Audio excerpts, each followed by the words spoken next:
Teacher, look out! There's something dangerous lurking up there in that big old tree.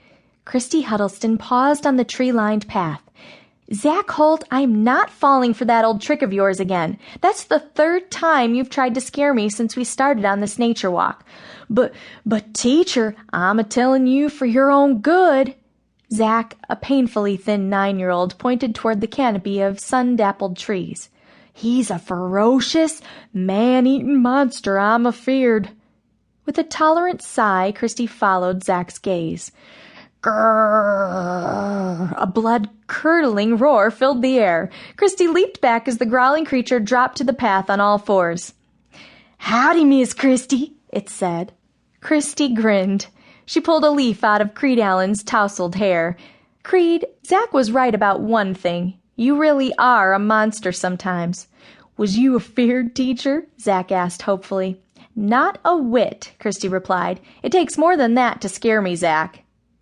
She'll be scared soon enough, Creed whispered loudly, if'n we get any closer to Boggin Mountain.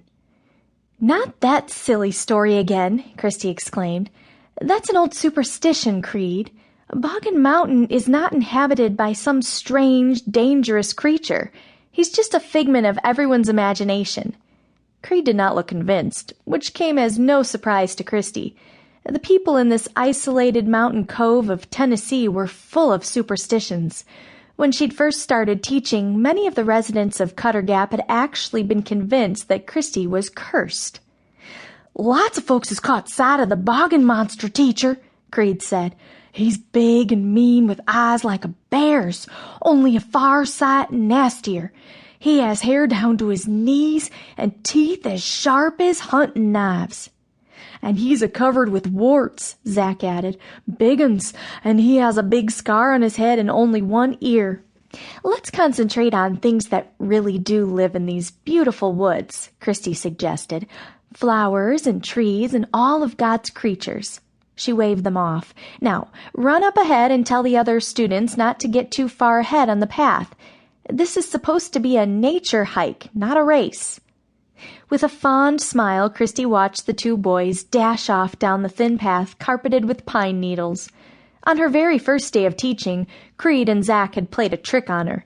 Creed had tied a string to Zach's ears, jerking it whenever Zach told a lie. She could still hear Creed.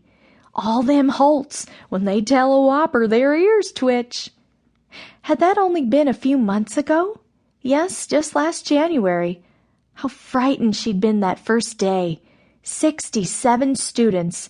She was up to 70 now, in a one-room school that also served as the church on Sundays. She'd had almost no supplies, and worse yet, no teaching experience. Most of the children had never even seen a book before, and they'd all been so cold and hungry. Coaxing them to concentrate on arithmetic or spelling had been next to impossible. Still, with the help of God, Christy had persevered.